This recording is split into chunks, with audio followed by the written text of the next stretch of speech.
खबर की शुरुआत बड़ी खबर के साथ और बड़ी खबर आ रही है भोपाल से। नेता प्रतिपक्ष गोविंद सिंह का बड़ा बयान सामने आया है। विधानसभा को डिजिटल करने का विरोध किया है, टैबलेट पर ई बजट लाने का विरोध किया है। विधानसभा के राज्य ज्यादातर विधायक SC ST के हैं, टैबलेट और टेक्नोलॉजी से अनजान है विधायक। सत्ता पक्ष ई बजट लाकर कर रहा है हिटलरशाही। तो बड़ी खबर आपको बता रहे हैं।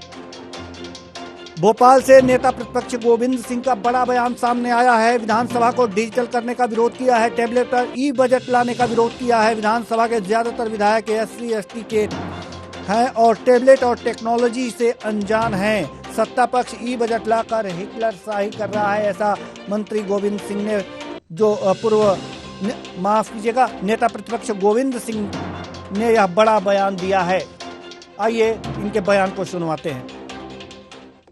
हमारे साथियों ने, पहली बात तो मैं माननीय अध्यक्ष महोदय से अनुरोध करूंगा कि मध्य प्रदेश में अधिकांश अनुसूचित जाति, जनजाति, गरीब, पिछड़े तबके के लोग हैं। अभी इनको पूरा डिजिटल और ई बजट की हमें पूरी जानकारी नहीं है। इस तरह का प्रक्रिया जिसमें लोगों का जनमानस पक्ष में नहीं हो, ज्यादा लोग इस बात को नहीं चाहते हो, जबरदस्ती तानाशाही तरीके से लिखित पेपर न देकर डिजिटल बजट देना, मैं इसका विरोध करूंगा। एक दूसरा, भारतीय जनता पार्टी की सरकार ने, शिवराज सिंह की सरकार ने पूरे प्रदेश का खजाना लूट लिया। सरकारी धन जो करीब 75 वर्षों में कांग्रेस पार्टी और अन्य हमारे साथियों ने इस प्रदेश को बनाया था, सजाया था, धन दौलत इकट्ठी की थी, उसको भी बेचने का काम भारतीय जनता पार्टी और बड़े बड़े पूंजीपतियों की जा रही है। जमीनों पर भारतीय जनता पार्टी के लोगों के द्वारा करोड़ों की जमीन पर कब्जा किया जा रहा है। इन सब मुद्दों को लेकर सरकार के खिलाफ जो भ्रष्टाचार के मुद्दे हैं, इसलिए इन सब के विरुद्ध ताकत के साथ विधानसभा में हम अपना प्रश्न रखेंगे। तो ये थे नेता प्रतिपक्ष गोविंद सिंह, जिन्होंने विधानसभा को डिजिटल करने का विरोध किया है, टैबलेट पर ई बजट लाने का भी विरोध किया है। विधानसभा के ज्यादातर विधायक SC ST हैं, इनका कहना है ये लोग टेक्नोलॉजी से अनजान हैं, इसलिए ई बजट लाने का इन्होंने विरोध किया है। सत्ता पक्ष ई बजट लाकर हिटलरशाही कर रहा है, ऐसा नेता प्रतिपक्ष गोविंद सिंह का कहना है।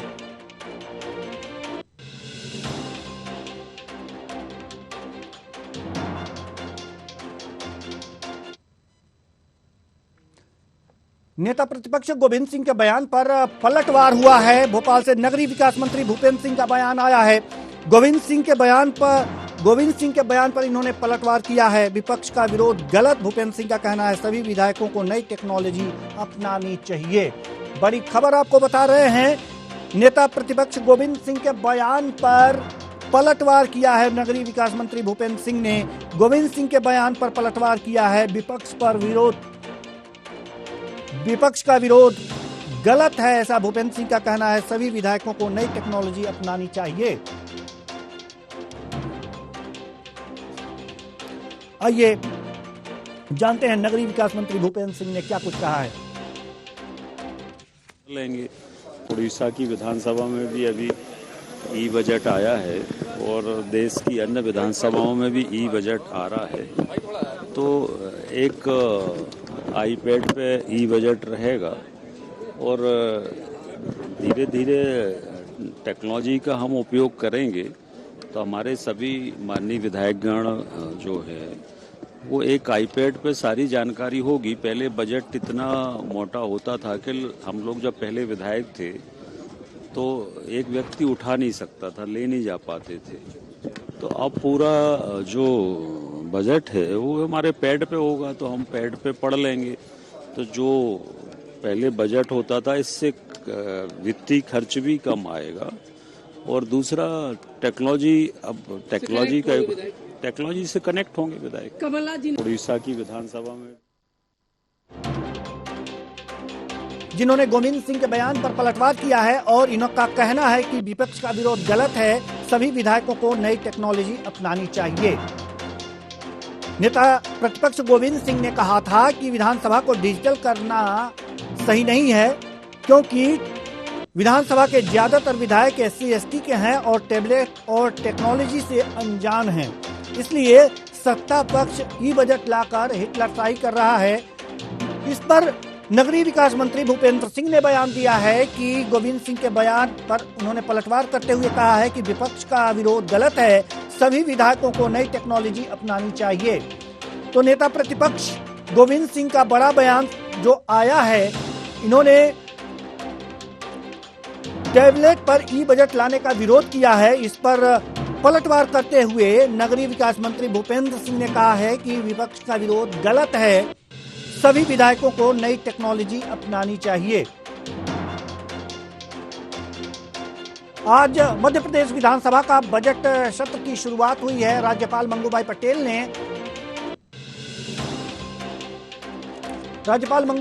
ने अपने अभिभाषण से बजट सत्र की शुरुआत की है और अब ई बजट का विरोध हो रहा है। इस खबर पर ज्यादा जानकारी के साथ हमारे संवाददाता विवेक सिंह हमारे साथ जुड़ चुके हैं।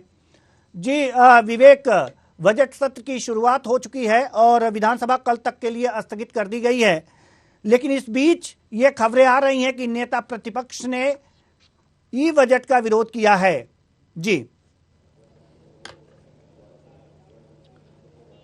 बिल्कुल देवेंद्र जी, अगर हम बात करें तो सबसे पहले आज राज्यपाल के अभिभाषण के साथ बजट सत्र की शुरुआत हुई। राज्यपाल ने लगभग 22 मिनट तक अपना अभिभाषण दिया और मध्य प्रदेश सरकार की उपलब्धियां गिनाई। इसको लेकर भी कहीं ना कहीं खींचतान हुई। अगर हम बात करें नेता प्रतिपक्ष डॉक्टर गोविंद सिंह के बयान की, तो उन्होंने अभिभाषण का भी विरोध किया और साथ ही जिस तरीके से डिजिटल इस बार ई बजट आने वाला है मध्य प्रदेश विधानसभा का, उसका भी उन्होंने विरोध किया है। उन्होंने कहा है कि मध्य प्रदेश के अधिकांश विधायक SC/ST के हैं और उन्हें टेक्नोलॉजी की जानकारी नहीं है, इसलिए ई बजट नहीं लाना चाहिए और सामान्यतः जिस तरीके से बजट आता है उसी प्रक्रिया से बजट आना चाहिए। इस पर कहीं ना कहीं सरकार के मंत्रियों ने, तमाम जो मंत्री थे, चाहे हम नगरीय प्रशासन मंत्री भूपेंद्र सिंह के बयान की बात करें या फिर चिकित्सा शिक्षा मंत्री विश्वास सारंग के बयान की बात करें, उन्होंने जो नेता प्रतिपक्ष हैं गोविंद सिंह, उन पर पलटवार किया। उन्होंने कहा है कि उड़ीसा में इसके पहले ई बजट की शुरुआत हो चुकी है और कहीं ना कहीं जिस तरीके से चिकित्सा शिक्षा मंत्री विश्वास सारंग के बयान की बात करें, उन्होंने कहा जब किसान अपना ऑनलाइन पंजीयन कराते हैं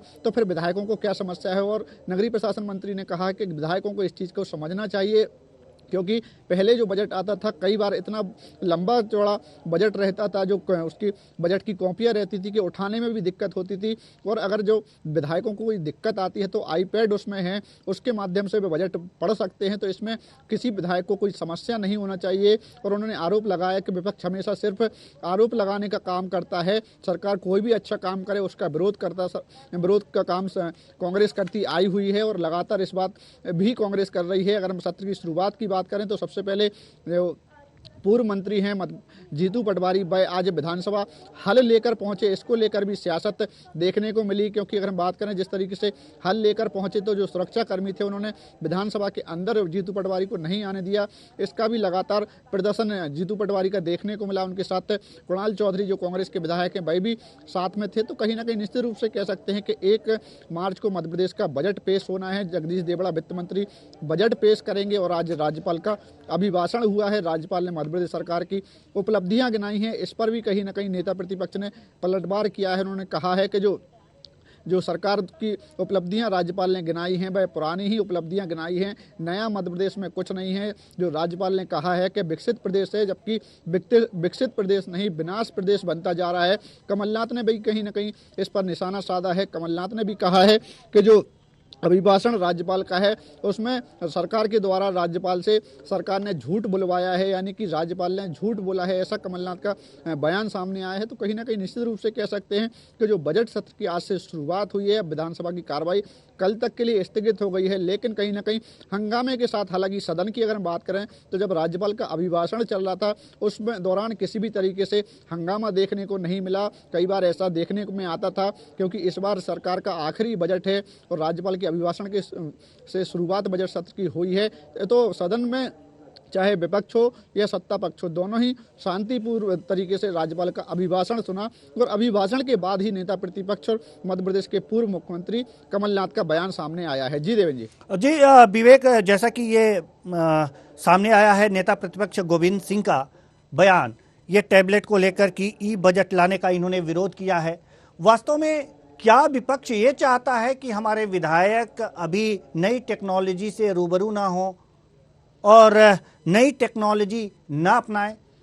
लगातार अपडेट होते रहना चाहिए, यह तो प्रकृति का नियम है, लेकिन ये विपक्ष का इस तरह का बयान, नेता प्रतिपक्ष का बयान कहीं जायज लगता है आपको? बिल्कुल देवेंद्र जी, अगर हम बात करें जिस तरीके से नेता प्रतिपक्ष डॉक्टर गोविंद सिंह का बयान सामने आया है और उन्होंने डिजिटलाइजेशन यानी कि ई बजट का विरोध किया है, तो कहीं ना कहीं निश्चित रूप से इस पर सवाल भी खड़े हो रहे हैं। क्या जब अगर हम बात करें चिकित्सा शिक्षा मंत्री, उन्होंने साफ तौर पर कहा है कि जब किसान ऑनलाइन पंजीयन करा सकते हैं तो विधायक तो सदन की गरिमा होते हैं और जनप्रतिनिधि होते हैं, और 5 साल होने को आए हैं, 4 साल का पूरा समय हो गया है, 4.5 साल विधायकों को हो गया है। तो ऐसे में अगर भाई टेक्नोलॉजी को नहीं समझ पा रहे हैं तो कहीं ना कहीं निश्चित रूप से कह सकते हैं कि विपक्ष का जो बयान सामने आया है ना, कि डॉक्टर गोविंद सिंह का जो बयान सामने आया है नेता प्रतिपक्ष पर का, उन पर इस पर सवाल जरूर खड़े हो रहे हैं कि टेक्नोलॉजी से आखिर विपक्ष को समस्या क्या है। कहीं ना कहीं निश्चित रूप से देवेंद्र जी, अगर टेक्नोलॉजी के माध्यम से यानी कि डिजिटल जब बजट पेश होगा तो इसमें जो कागज लगते थे उसकी भी बचत होगी, और जो टैबलेट उनको मिलेगा उसके माध्यम से वह उसको आसानी से पढ़ भी सकेंगे। तो आखिर विधायकों को, कांग्रेस के जो विधायक हैं उसमें उनको समस्या क्या आ रही है, यह नेता प्रतिपक्ष ने स्पष्ट किया है कि SC ST के विधायक हैं। तो इस पर भी सवाल खड़े हो रहे हैं कि क्या SC ST के विधायक अभी इतने सक्षम नहीं हैं कि वह ई बजट नहीं पढ़ पाएंगे, और डिजिटलाइजेशन जो जिस तरीके से देश में हो रहा है, क्या टेक्नोलॉजी को उन्होंने अभी तक नहीं अपनाया है। इस पर कहीं ना कहीं सत्ता पक्ष के जो मंत्री हैं, चाहे हम नगरीय प्रशासन मंत्री भूपेंद्र सिंह की बात करें या फिर चिकित्सा शिक्षा मंत्री विश्वास सारंग की बात करें, उन्होंने विपक्ष पर निशाना साधा है और उन्होंने कहा है कि टेक्नोलॉजी को समझने में विपक्ष को आखिर समस्या क्या है, क्योंकि देश जब प्रगति कर रहा है तो ई टेक्नोलॉजी यानी कि डिजिटलाइजेशन के माध्यम से अगर बजट पेश होता है तो इसमें खर्चा भी कम होगा, और कहीं ना कहीं जो बजट की कॉपियां होती थी वही भी विधायकों को नहीं ले जाना पड़ेगी, और टैबलेट के माध्यम से ही वह उसको आसानी से पढ़ भी सकेंगे। जी देवेंद्र जी। जी विवेक, जैसा कि अभी आपने कहा कि 5 साल बीत गए हैं, अगर जो SC ST के जो भी विधायक हैं अगर ये अपना टैबलेट चलाना नहीं सीख पाएंगे, ई-पैड चलाना नहीं सीख पाएंगे, तो सवाल यहाँ पर यह है कि ये 5 सालों में अपने क्षेत्र का विकास क्या करेंगे? इस पर भी प्रश्न उठता है। बिल्कुल देवेंद्र जी, आपने सही कहा कि अगर 5 साल में भाई ई टैबलेट नहीं चला पा रहे हैं और अगर ऑनलाइन प्रक्रियाओं को नहीं समझ पा रहे हैं तो आखिर भाई जनता की समस्याओं का कैसा निवारण कर रहे होंगे, इसका अंदाजा भी कहीं ना कहीं लगाया जा सकता है।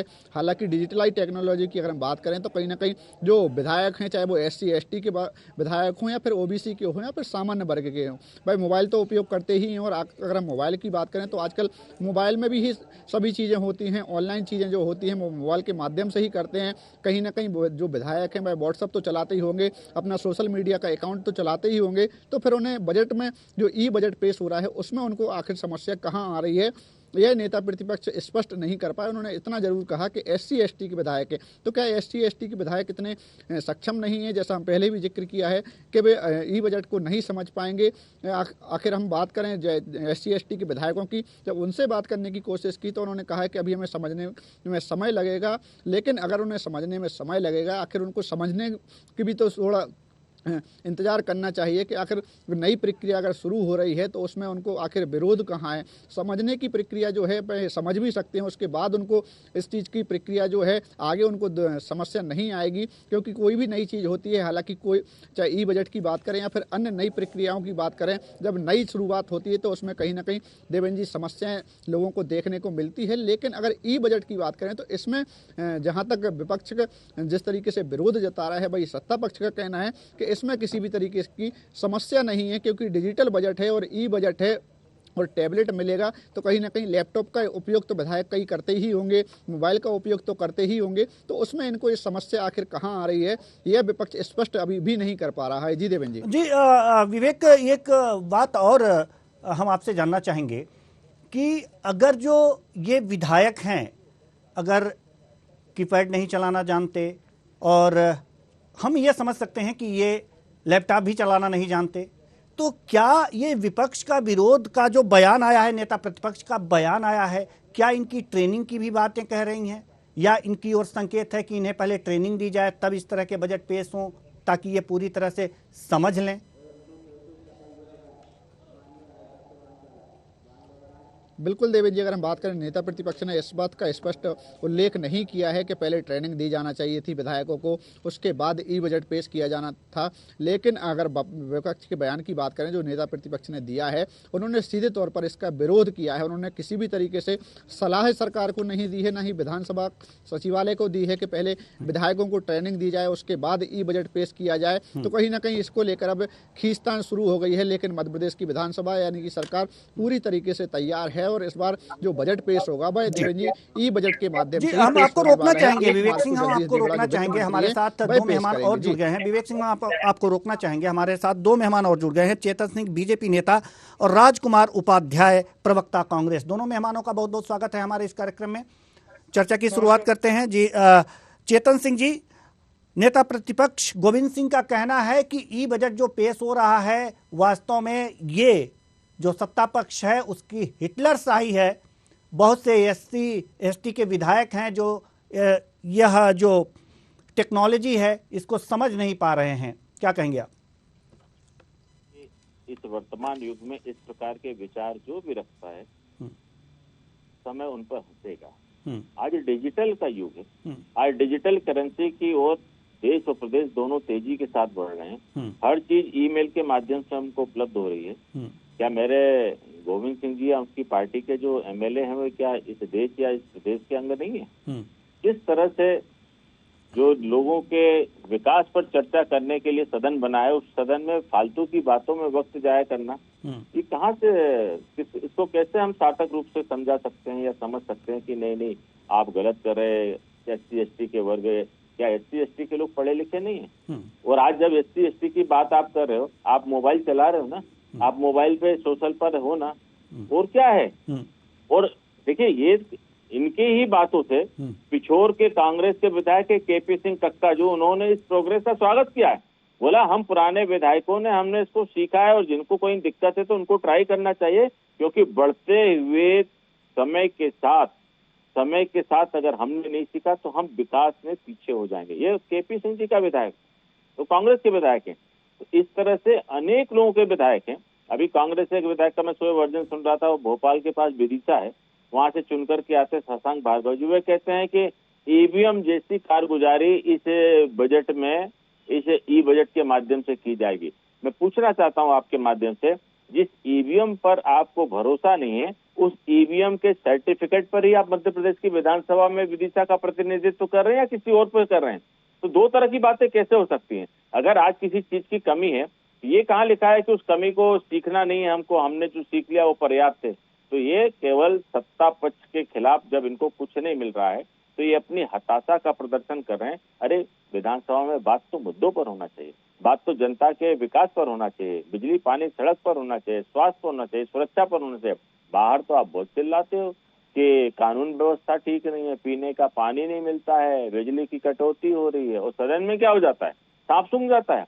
ये इनकी हताशा और निराशा का प्रतीक है कि इतनी अच्छी पहल का इस तरह से और इसे दकियानूसी बातें करके कहीं ना कहीं ये सदन का और सदन के लोगों का समय जाया कर रहे हैं।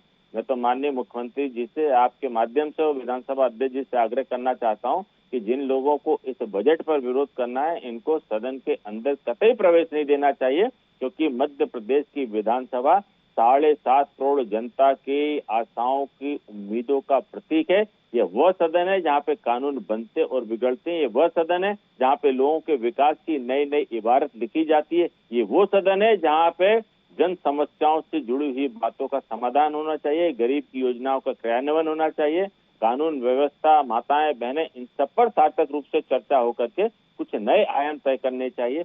इसलिए कांग्रेस और कांग्रेस के नेताओं को मैं इतना ही आपके चैनल के माध्यम से कहना चाहता हूं कि अभी भी वक्त है, जनता की आवाज बनो, अभी भी वक्त है, जनता का समाधान करने का एक मार्ग बनो। अगर अपनी हसरतों को पूरा करने के लिए लड़ाई लड़ोगे तो हो सकता है अगली बार सदन में जनता आपका भी वही हसर करेगी जो अभी तक बाकी लोगों का किया है।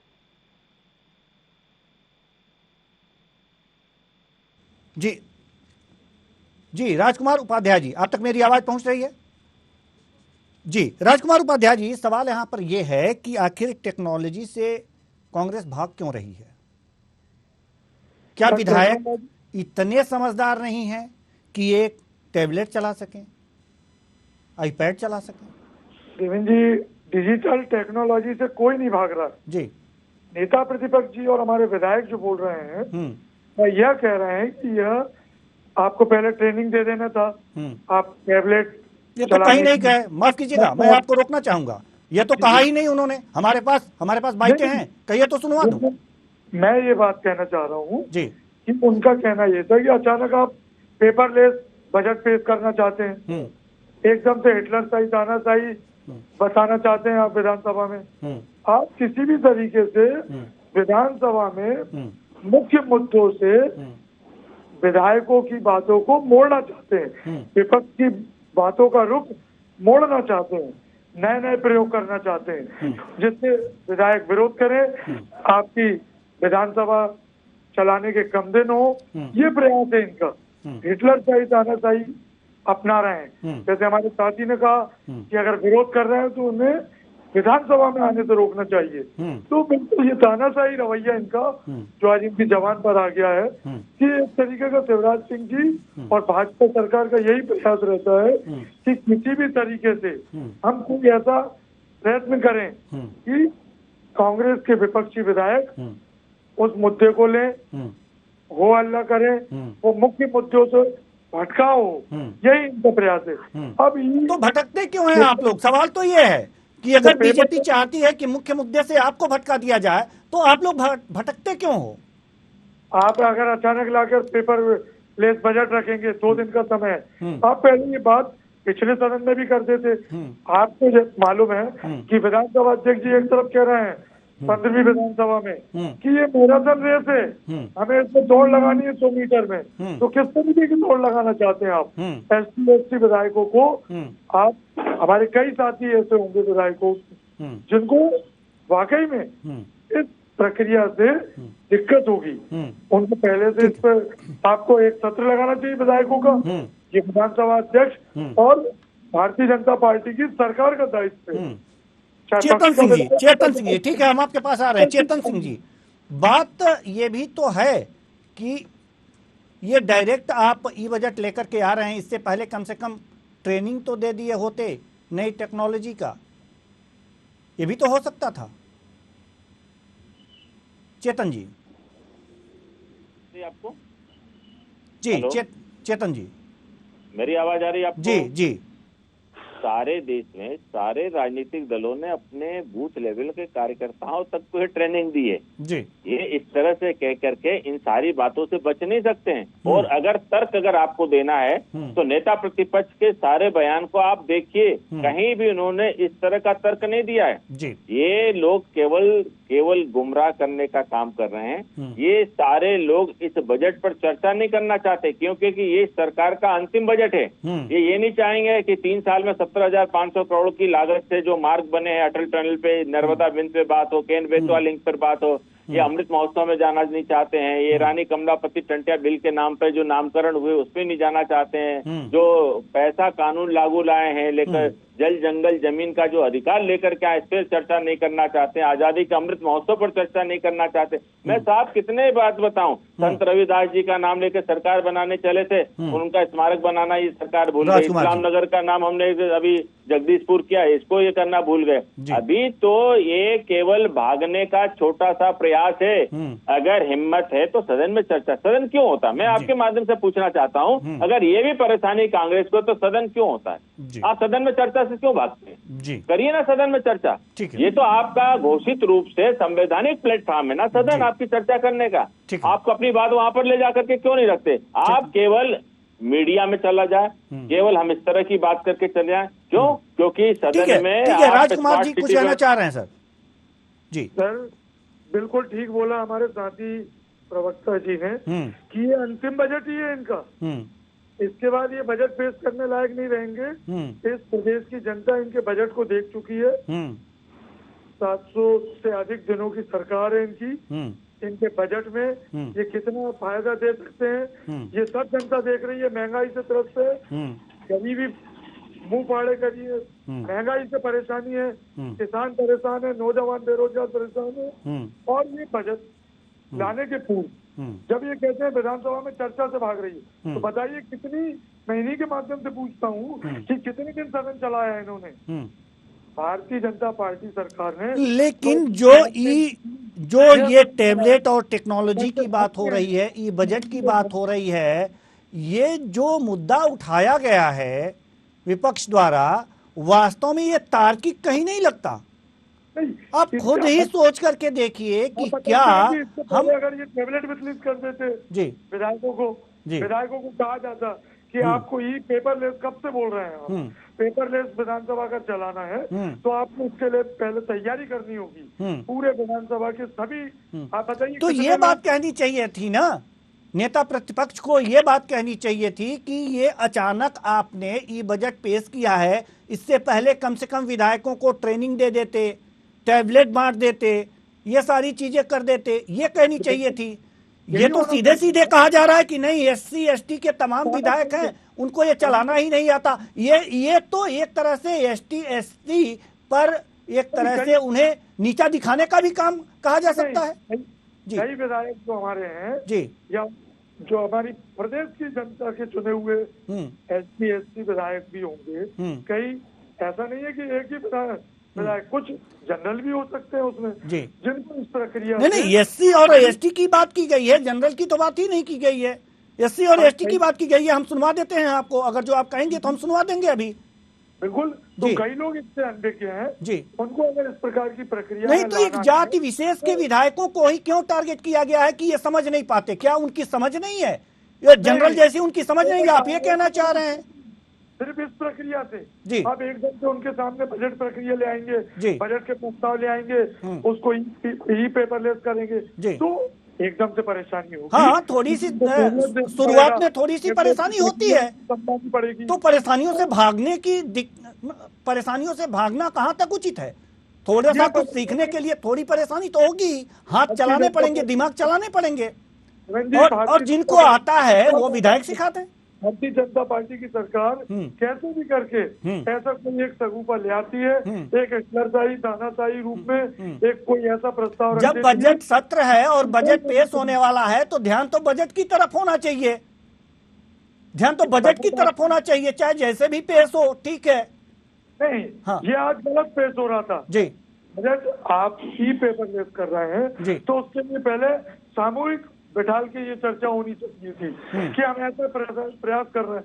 ये 3 महीने पहले परामर्शदात्री समिति में बैठ चुका, उसमें चर्चा होनी थी। ये सरकार का हिटलरशाही रवैया है, तानाशाही रूप है, जो लगातार हर सत्र के पहले एक बार किसी न किसी नहीं, बजट को लेकर के बातें होनी चाहिए थी। यही रणनीति बनी है क्या कांग्रेस की, जो बैठ करके रणनीति बनाई जा रही थी कि सरकार को घेरने का काम होगा, तो यही एक रणनीति बनी है? और समस्याएं गौण हो गई हैं क्या देवेंद्र जी? भारतीय जनता पार्टी के विधायकों की रणनीति बन रही है जी। अभी कांग्रेस के विधायकों की बैठक तो आज होगी जी, क्योंकि सारे विधायक दल के अरे बहुत बार बैठक हो चुकी है सर, बहुत बार बैठक हो चुकी है, आज होगी, ठीक है। रायपुर में थे जी, तो हमारी कोई रणनीति अभी ऐसी नहीं बनाई कि जाते से हंगामा करना है, ठीक है। ये तो एक सगुफा था, हो गया ना हंगामा सर, हो गया ना, रणनीति बनती है। आप हंगामा करने के लिए बैठक करेंगे, आप हंगामा करने के लिए बैठक करेंगे सर, आप हंगामा बजट सत्र में हंगामा करने के लिए बैठक करने वाले हैं? कह क्या रहे हैं आप, कह क्या रहे हैं सर? अंतिम बजट आप उसी प्रकार तैयार करते जैसे 4 बार। बेरोजगारी का मुद्दा है, महिलाओं का मुद्दा है, महंगाई का मुद्दा है, आप ये बजट को लेकर के बैठ गए।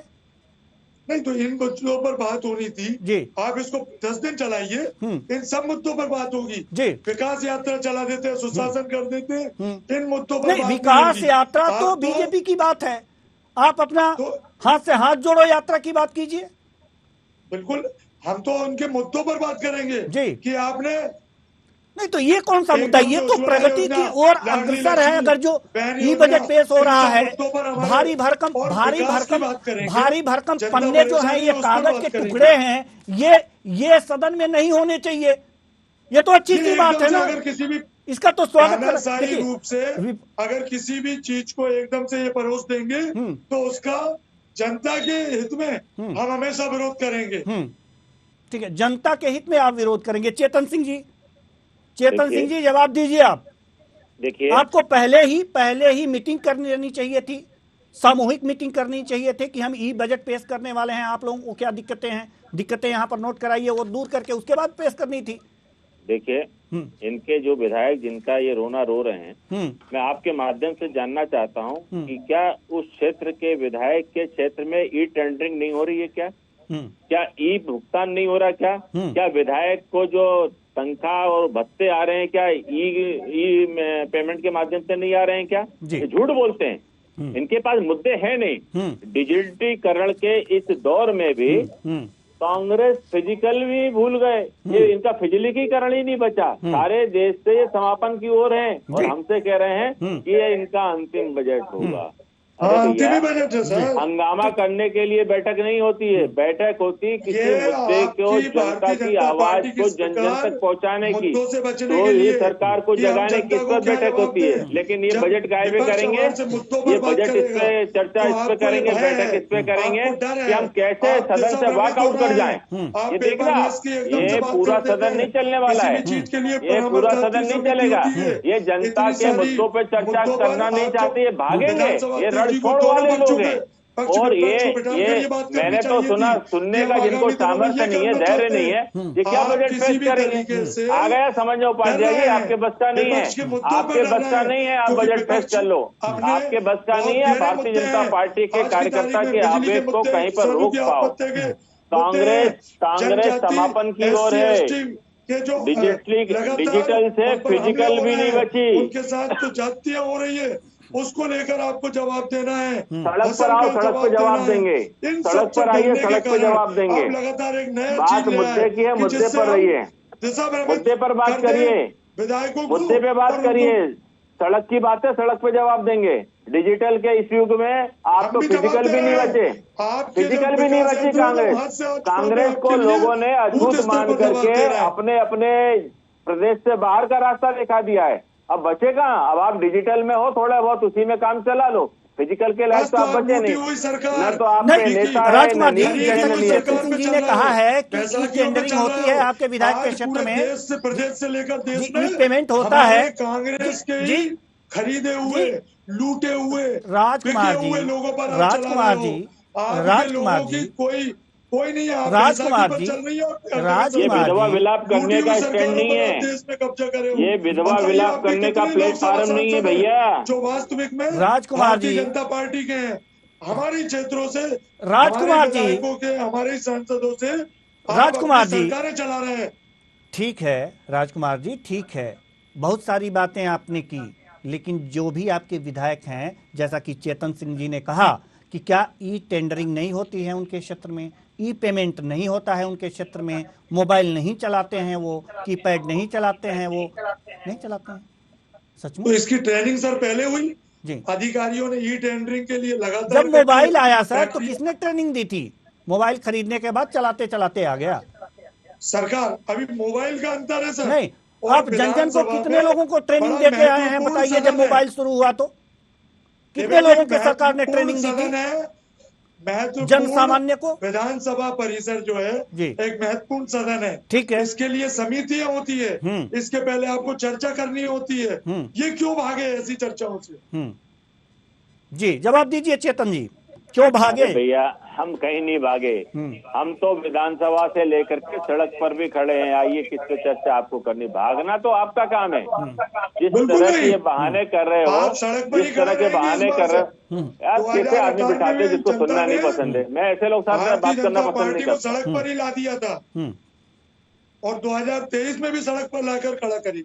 ठीक है सर, लेकिन मुद्दे का चयन तो बढ़िया से कीजिए कम से कम। राजकुमार जी, ये जो मुद्दे हैं, ये मुद्दे हैं, ये विकास की ओर अग्रसर करते हैं। ये जो बात आप कह रहे हैं सर माफ कीजिएगा, मोबाइल चलाते हैं ना आप? मोबाइल चलाते हैं ना सर? बैठक हुई जी, किस समिति में हमने चर्चा करी सर? जी पूछिए आप। ठीक है सर, बताइए चेतन जी, बताइए किस समिति में ई बजट पेश होगा, किस समिति में चर्चा की गई? जब मैं उत्तर दूं तो बीच में इंटरप्ट नहीं करे। अगर इंटरप्ट करने का इतना शौक है तो सड़क पर आकर के कर लो। ठीक है चेतन जी, जवाब दीजिए। जहां पर जितनी आवश्यकता होगी सरकार को लगेगा उतना प्रशिक्षण दिया जाएगा। और इतने धूर्त और बेईमान भी इनके एमएलए नहीं है कि इनको सब पता नहीं हो। ये कांग्रेस भ्रष्टाचार की वो जननी है कि 6 फीट नीचे दबे हुए उस भ्रष्टाचार को भी निकाल करके जेब में रख लेते हैं, जिसका आने वाले 10 साल तक कोई अता पता नहीं होता है। तब आपको समझ में नहीं आता है कि ये भ्रष्टाचार कैसे किया जाता है। वो सारा देश जानता है, सारा हिंदुस्तान जानता है कि भ्रष्टाचार की जननी कहाँ से चली और जननी एक्सप्रेस कहाँ जाकर के खत्म हो गई। आज आप रोना रो रहे हो ई बजट को लेकर के। उड़ीसा सुन लीजिए, राष्ट्रवादी सुन लीजिए आप, उड़ीसा हमसे ज्यादा पिछड़ा हुआ, पूरा उड़ीसा का बजट डिजिटल आया है, पूरे उड़ीसा का बजट डिजिटल आया है। अब आप समापन की ओर हैं, अब आपके पास कुछ बचा नहीं है, समापन की ओर है। बिल्कुल, मुद्दे की बात अब आप समापन की ओर हैं। अरे आपके मुद्दे होते तो इतनी बात ही नहीं होती। अगर आपके मुद्दे होते तो इस तरह की बात नहीं करते। ये जो जिस तरह से रो के बातें कर रहे हैं, ये आपकी हताशा और निराशा का प्रतीक है और इस बात को दर्शाता है कि कांग्रेस मैदान हार चुकी है। हर चीज को बनाना, कभी आदिवासी बंधुओं की चर्चा करना है, उस पर भी बहस को कोई मुद्दा नहीं करना, कभी हमारी बहन राष्ट्रपति को लेकर के अपशब्दों का प्रयोग करना, कभी इस मध्य प्रदेश की भील टंटिया मामा को लेकर के दुर्भावनापूर्ण अनेक प्रकार के शब्दों का प्रयोग करना, कभी आपके नेता सज्जन सिंह वर्मा बहनों को लेकर के किस तरह की बातें करते हैं। मैं उस पर जाना नहीं चाहता, लेकिन कांग्रेस का चाल चरित्र चेहरा इस हिंदुस्तान से मेल नहीं खाता है, माफ करना। और जहां पर चर्चा विकास की होना चाहिए वहां पर आप अपनी चर्चा विनाश में ला करके खत्म करना चाहते हो, ये आपका चेहरा है। और मैं अभी जवाबदारी के साथ कहता हूं कि विधानसभा का यह बजट सत्र भी कांग्रेस पूरा फेस नहीं करेगी और बीच में छोड़ करके भागेगी, जवाबदारी के साथ कह रहा हूं। जी चेतन जी, सवाल यहाँ पर यह है कि बार बार जो हमारे कांग्रेस के प्रवक्ता हैं वो बार बार ये कह रहे हैं कि किसी समिति में चर्चा नहीं की गई। ऐसी कोई समिति नहीं है विधानसभा की, आप पता करिएगा। ऐसी कोई समिति नहीं है कि जिस पर डिजिटल का अगर कोई बजट लाना तो उस पर चर्चा होती है। प्रश्न पूछने वाले से आप पूछो तो प्रश्न निकाल करके कहाँ ला रहा है। अब ये कह रहा है कि अमेरिका के राष्ट्रपति को दिखा करके मध्य प्रदेश का बजट आएगा, ये कैसे संभव है? ऐसी कोई समिति नहीं है। माननीय स्पीकर साहब गिरीश गौतम जी ने दोनों राजनीतिक दलों के नेताओं से, सत्ता पक्ष और विपक्ष, क्योंकि उनका काम दोनों को चलाना है, सदन चलाना है, दोनों लोगों को, आदरणीय कमलनाथ जी उस बैठक में गए हैं, उसके फुटेज है, उसकी खबरें चली है, उस पर खबर छपी हुई है। इसके बाद ये कैसे कह सकते हैं? क्या इनको बता करके करेंगे क्या माननीय स्पीकर साहब? जहां पर चर्चा की आवश्यकता है चर्चा होती है, जहां पर सिखाने की आवश्यकता हो सिखाने। देखिए, कोई भी सरकार हो, सरकार आपसे सहमति से चलती है, आपसी सहमति के साथ ही सारे मुद्दों पर चर्चा होती है। कहीं अगर गतिरोध है तो उस गतिरोध को खत्म करने के लिए भी आपको चर्चा तो करनी पड़ेगी ना। तो बिना चर्चा के कोई भी चीज नहीं होती है। लेकिन एक बात और है कि बहुत हद तक गलत नहीं है नेता प्रतिपक्ष का कहना, लेकिन उन्होंने ये बात नहीं कही कि थोड़ी सी ट्रेनिंग दे देनी चाहिए थी। बीजेपी जो है वो सभी विधायकों की बैठक बुलाती और उसमें ये बातें अगर जो रखती कि नहीं अब डिजिटल ई बजट पेश किया जाएगा तो कहीं ज्यादा ही महत्वपूर्ण रहता और विपक्ष को ये मुद्दा भी नहीं मिलता। देखिए, मैं आपके माध्यम से जानना चाहूंगा कि क्या नेता प्रतिपक्ष जो बात आज कह रहे हैं, ये बजट 1 महीने पहले तय हो गया था कि इस बार मध्य प्रदेश विधानसभा का जो बजट आएगा वो पेपरलेस आएगा, ई बजट आएगा। क्या माननीय स्पीकर साहब को कोई चिट्ठी नेता प्रतिपक्ष ने लिख के दी है क्या? आप पूछिए इनसे। क्या माननीय मुख्यमंत्री शिवराज सिंह चौहान जी को दी है क्या? चलिए, आपने माननीय वित्त मंत्री जी को कहीं ये चिट्ठी दी है क्या? अगर आपने चिट्ठी दी है, अगर आपकी चिट्ठी पर इन तीनों लोगों ने संज्ञान नहीं लिया तब आप कहते तो अच्छा लगता। लेकिन आप किसी बात को तूल दे करके केवल उसको हम इस तरह से हाईलाइट हो जाए करना चाहो तो मैं समझता हूं कि ये कहीं ना कहीं आप अपना समय तो बर्बाद कर ही रहे हो, मध्य प्रदेश की जनता की भाग्य विधाता उस विधानसभा का भी समय बर्बाद कर रहे हो, जहां पर अनेक फैसले अभी होने हैं, अनेक फैसले पेंडिंग भी पड़े हुए। कुल मिलाकर जैसे कि ई बजट पेश करने वाली है मध्य प्रदेश की सरकार इस बार, तो इसको देखते हुए ऐसा लग रहा है कि डिजिटलीकरण की ओर ज्यादा रुख रहेगा इस बजट में सरकार का। क्या कह रहे हैं? पूरे देश में माननीय प्रधानमंत्री जी ने यह अभियान चला करके रखा है कि कितनी जल्दी हम पेपरलेस हो सकते हैं, सारे विभागों को निर्देश है। जब हम करेंसी को लेकर के ई करेंसी पर आ रहे हैं तो स्वतः ये बात को समझ लेना चाहिए कि बहुत तेजी के साथ इस पर काम चल रहा है और आने वाले समय में हो सकता है कि आने वाले 3-4 साल की जो योजना है उसमें टोटल पूरे देश के जितने भी राज्य हैं 32 के 32 राज्यों में इस प्रकार की व्यवस्था लागू हो जाएगी। भारत सरकार का लगभग 90% काम ई पेपर के माध्यम से, ई टेंडरिंग के माध्यम से, ई बजट के माध्यम से चालू हो चुका है। माननीय भारत सरकार में जो हमारी बहन निर्मला सीतारमण जी हैं वित्त मंत्री, उन्होंने इस वर्ष से पहले भी ई बजट प्रस्तुत किया था। ये देश का संकेत समझते क्यों नहीं है, देश के संकेत को पढ़ते क्यों नहीं है कि जब देश के पार्लियामेंट में अगर ये सब आ गया है तो आज नहीं कल हमारे यहाँ भी आना है। और आज सोशल मीडिया के इस दौर में मैं नहीं समझता हूँ कि कोई भी विधायक को किसी भी जाति, धर्म, संप्रदाय, पंथ, मजहब का चल करके आता है उसको ई टेंडरिंग, ई बजट या सोशल मीडिया चलाना नहीं आता हो। मैं आपके चैनल के माध्यम से फिर से निवेदन करना चाहता हूं कि इतने भी अनपढ़ बनने का ढोंग रचने की आवश्यकता नहीं है। जनता आपको इस तरह रिजेक्ट करेगी कि सवेरे का अखबार शाम को कहां चला जाता है, ऐसे कांग्रेस पार्टी का भी हाल हो जाएगा। चेतन जी, सवाल यहाँ पर यह है कि जिस तरह से डिजिटलीकरण की ओर और डिजिटल की बात हो रही है आज लगातार, तो क्या पूरे मध्य प्रदेश के विभागों को भी इसी तरह से डिजिटलीकरण कर दिया जाएगा? सरकार इस ओर ध्यान दे रही है विशेष रूप से? निश्चित रूप से होगा जी, निश्चित रूप से। आपका जी, हमारे साथ कांग्रेस प्रवक्ता एक बार फिर जुड़ चुके हैं। बीच में इनसे संपर्क नहीं हो पा रहा था तो बहुत ज़्यादा बातें सुन नहीं पाए हैं। तो मैं आपको बता दूं कि राजकुमार उपाध्याय जी, अभी जो चेतन सिंह जी से हमारी जो चर्चाएं हो रही थीं वो ई बजट पे हो रही थी और डिजिटलीकरण को लेकर हो रही थी। उपाध्याय जी, जैसा कि चेतन जी ने कहा है कि कांग्रेस अगर जो इस तरह से लगातार बिना मुद्दे के मुद्दे बना करके ये बातें करती रही तो जल्दी ही अखबार हो जाएगी कि सुबह आता है और शाम को पता नहीं चलता कि कहाँ गया।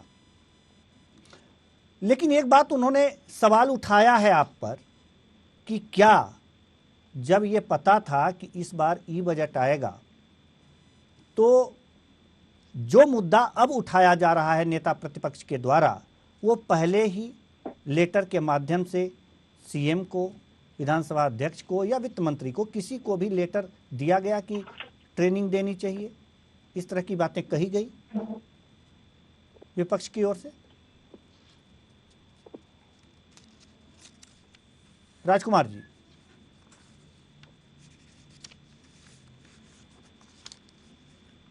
बात के लिए जी, हर मुद्दों के लिए एक बैठक होती है, नेता प्रतिपक्ष भी रहते हैं उसमें उपस्थित, मुख्यमंत्री भी रहते हैं, वित्त मंत्री भी रहते हैं, गृह मंत्री या जो भी उस समिति के सदस्य होते हैं, विधानसभा अध्यक्ष जी सबको बुलाते हैं। तो मैं यही बार बार पूछना, एक ही प्रश्न पूछना चाहता था कि इतने बड़े आप पेपरलेस बजट की बात यहाँ कर रहे थे, टेबलेट की, तो आप लोगों ने इसके लिए पहले कभी बैठक करी, सूचना दी या नहीं? बस इतना सा प्रश्न था। नहीं, विपक्ष को पता था या नहीं था इस बात का? संज्ञान था कि इस बार पेपरलेस बजट आएगा? बिल्कुल नहीं, क्योंकि एकदम से आया। और नहीं, चेतन सिंह जी, सरकार ने विपक्ष को सूचना क्यों नहीं दी? सवाल तो ये भी उठता है कि इस बार पेपरलेस बजट आने वाला है। देखिए, इतना हास्यास्पद जवाब है जी। सारा अखबार, सारा मीडिया 1 महीने पहले से इन सर की खबरों को प्रकाशित कर रहा है। ये कहाँ रहते हैं भैया? ये क्या जन संवेदनाओं को समझेंगे, क्या जनता की समस्याओं का समाधान करेंगे? गलती हमेशा पीठ की तरह होती है, जो अपनी तो दिखती नहीं, दूसरों की देखते रहते हैं। अरे भैया, कभी अपने अंतर्मन में भी झांक के देखो, आप कह क्या रहे हो? क्या आपको सरकार 1 महीने से, कोई पत्र आप 1 भेजा, महीने से सारी खबरों कोई से संदेश बेखबर भेजा? जी चेतन जी, सवाल आपसे भी वही हो सकता है, क्या सरकार ने विपक्ष को कोई पत्र भेजा? देखिए, सरकार का ये उत्तर तो आपको सरकार से लेना चाहिए। पार्टी कैसे दे सकती है कि विधानसभा में वो सरकार ने क्या किया है? तो बीजेपी की ही तो नहीं, बीजेपी ने देखिए, नहीं, समझ लीजिए बीजेपी आप। की सरकार है सर। नहीं, हाँ सर, मान लिया। हाँ। लेकिन सरकार के सारे निर्णय तो विधानसभा के सरकार को ही तो आप डिफेंड कर रहे हैं यहाँ पे। नहीं, सरकार के जितने भी निर्णय होते हैं वो जरूरी नहीं कि सारी जानकारी भारतीय जनता पार्टी को दी जाए। जो आवश्यकता होती है, जो नीतिगत निर्णय होते हैं, वो सारी जानकारियां आती हैं। जो गरीबों के निर्णय होते हैं वो जानकारियां आती हैं। अब विधानसभा की कौन सी समिति क्या बात करती है, इसका निर्णय कोई भारतीय जनता पार्टी के पास नहीं है। नहीं, आप सरकार पे नहीं डाल सकते, इस बात का जवाब आपको देना होगा सर। क्योंकि देखिए, जिम्मेदारी होती है। जैसे कि आप कह रहे हैं कि इन्होंने क्या सीएम को लेटर दिया, क्या विधानसभा अध्यक्ष को पत्र दिया, क्या वित्त मंत्री को पत्र दिया, तीनों में से किसी एक को दिया, तो भी तो बीजेपी, मतलब बीजेपी संगठन में तो नहीं है ना। नहीं, वो तो सरकार में है, सरकार में है ना सर। तो आपने ये बात कही, इसलिए आप पे भी ये प्रश्न लागू होता है सर, आप पे भी लागू होता है कि क्या आपकी सरकार जो बनी है, बीजेपी की सरकार जो है, उन्होंने विपक्ष को कोई पत्र दिया, इसकी जानकारी दी, संदेश दिया या नहीं दिया? जब नेता प्रतिपक्ष ने किसी विषय पर आकर के कैमरे के सामने कहा है, तब ये बात बनी है। जब इन बातों को लेकर के सरकार के मुखिया अगर कोई विषय पे बात करेंगे, तब पार्टी उसका जवाब देगी। यानी उस तरह से आप जवाब नहीं देंगे? नहीं, जब तक माननीय मुख्यमंत्री जी का अधिकृत जवाब नहीं आएगा जी, तब तक इस पार्टी अपना, मतलब आपके पास इस सवाल का कोई जवाब नहीं है, ये मान लें? नहीं, ऐसे मानने से आप कुछ भी मान सकते हैं। नहीं, आपके पास इसका कोई जवाब नहीं है, इसका जवाब जो है मुख्यमंत्री देंगे। जी, राजकुमार उपाध्याय जी, जवाब आपको कुछ कहना है इस पर? कि उन्होंने कहा कि पेपर हो जाएगी, भारतीय जनता पार्टी पूरे देश में कांग्रेस मुक्त भारत कर देगी। तो ये कांग्रेस युक्त भाजपा हो गई है वैसे भी। और हिमाचल प्रदेश आप देख लीजिए, और अभी बाकी राज्यों में भी हो रहे हैं। तो ऐसा नहीं है कि कांग्रेस मैदान में नहीं है। कांग्रेस वो पार्टी है जो नीचे से ऊपर तक बरसों रही है। भारतीय जनता पार्टी जरूर कांग्रेस युक्त हो गई है। आज इनके पास सबसे ज्यादा सांसद हमारे हैं, अन्य पार्टियों के हैं, विधायक इनकी हमारे कांग्रेस और कई पार्टियों से गए हैं। तो ये खरीद फरोख्त और समय अनुकूल लेकर चलने वाली, बैसाखियों पर चलने वाली पार्टी है। इसलिए ये नहीं बोले। ठीक है, कांग्रेस पहले भी थी, आज भी है और आगे भी रहेगी। बस यही है कि मेरे प्रश्न का जवाब ये अभी तक नहीं दे पाए कि इन्होंने, ठीक है, पेपरलेस बजट। ठीक है सर, हमारे पास समय की कमी है और इस चर्चा को हम और आगे नहीं बढ़ा सकते। बहुत बहुत धन्यवाद आप मेहमानों का, आप आए और अपने अपने विचार साझा किए। तो कुल मिलाकर के ये देखा जा रहा है कि वास्तव में कहीं ना कहीं कुछ ना कुछ कमी है। अगर नेता प्रतिपक्ष ने ये कहा है कि हाँ, पेपरलेस बजट नहीं होना चाहिए क्योंकि टेक्नोलॉजी का ज्ञान अभी विधायकों को उतना नहीं है, इसकी पहले जानकारी होनी चाहिए थी, दी जानी चाहिए थी, तो वास्तव में सरकार की तरफ से जानकारी विपक्ष को दी जानी चाहिए थी। अगर नहीं दी है तो वहाँ कमी सरकार की है। और अगर इस तरह के बजट पेश हो रहे हैं तो कम से कम टेक्नोलॉजी से आत्मसात करना विधायकों का भी काम है। इसलिए यह विशेष मुद्दा नहीं है, इस पर कोई बहस विशेष नहीं होनी चाहिए थी और इस तरह के बयान नहीं आने चाहिए थे। बयान तो उस पे आने चाहिए थे, बेरोजगारी का मुद्दा है, महंगाई का मुद्दा है और तमाम ऐसे मुद्दे हैं जिन पे बहस हो सकती है, विधानसभा में हंगामा हो सकता है, लेकिन ये मुद्दा नहीं होना चाहिए था। फिलहाल ये मुद्दा बना, लेकिन ये मुद्दा कितनी देर तक चलेगा ये देखने वाली बात होगी। बहुत बहुत धन्यवाद सभी मेहमानों का, आप आए और अपने अपने विचार साझा किए। फिलहाल इस कार्यक्रम में इतना ही, मुझे दीजिए इजाजत, नमस्कार।